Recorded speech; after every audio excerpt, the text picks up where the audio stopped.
Every time you walk out in Yosemite, you're going to see something you've never seen before.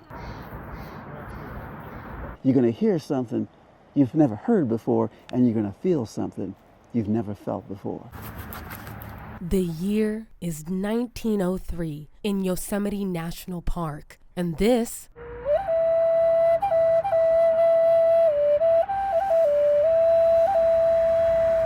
is Sergeant Elijah Yancey. That quiet right now, that sound of the river right there, all that is part of something that's bigger than you, it's bigger than me, it's part of something that's sacred. It's spirit. Yancey is fierce, tenacious, and brave, better known as a Buffalo Soldier, a moniker some say was given to him and his brothers on the battlefield by Native Americans because their hair resembled a buffalo's coat, while some historians say the name symbolized respect for the soldiers' courage and bravery. I was volunteered for this duty. I'm a sergeant with Troop K, 9th Regiment of Cavalry. They are considered the first all-black professional Army soldiers in the United States. They were also trailblazers in establishing some of America's first national parks. It's more than just military history. It's human history, and it's African American history or African history on this new template of national parks. Yosemite Park Ranger Shelton Johnson uses interpretive storytelling to bring Yancey's story to life. In Yosemite, every day is Sunday. It doesn't matter what day of the week it is, it's always Sunday because you always feel like you're in a place where you should be worshiping something. Johnson highlights the soldiers' responsibilities, which included patrolling the backcountry and protecting the park. They were providing a presence of law and order in which was essentially a lawless area. And the duties that rangers do today, to a great degree, are modified and or influenced by what the soldiers were doing at that time. This ranger also shares one of their most notable achievements in Yosemite. African American soldiers built what's considered to be the first museum and what would become the national park system. It was an arboretum, just a trail on the South Fork of the Merced. Their work transcends time. And if you look closely, you can find pieces of the Buffalo Soldier history everywhere. I knew innately, first glance, that this was the most significant history for African Americans with regard to America's Best Idea in the entire breadth of the national park system, because it's the only story of African Americans serving as de facto park rangers in the second and third oldest national parks in the United States. That's a huge story.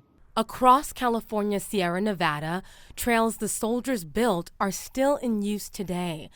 Many were created under the leadership of Brigadier General Charles Young, a graduate of the United States Military Academy West Point, whose work led him to become a national park superintendent, the first African American to do so.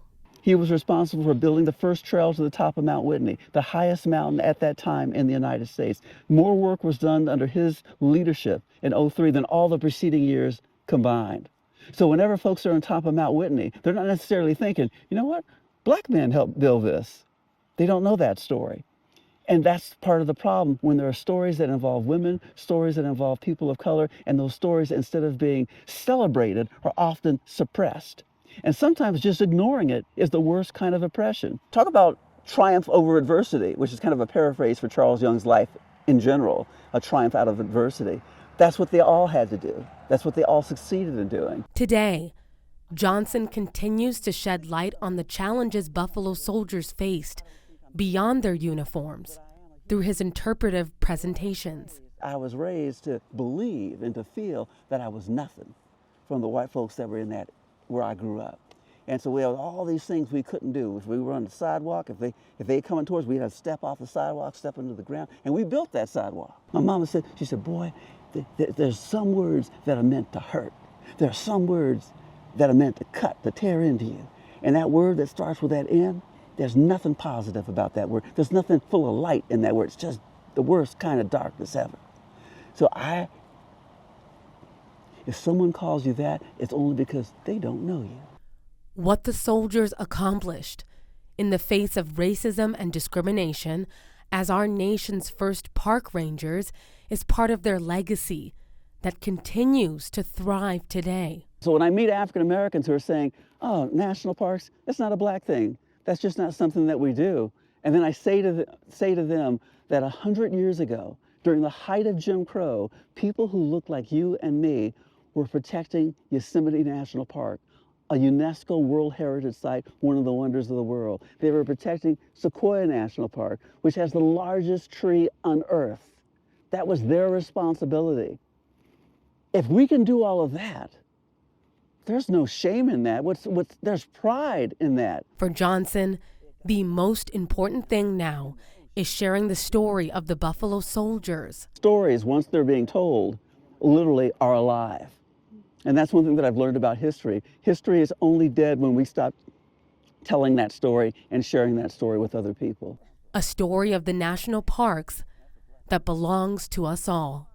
But the importance of it is that for African Americans, for them to feel with their spirit and their heart and their mind that places like Yosemite, Yellowstone, the Grand Canyon, and Zion belong to them.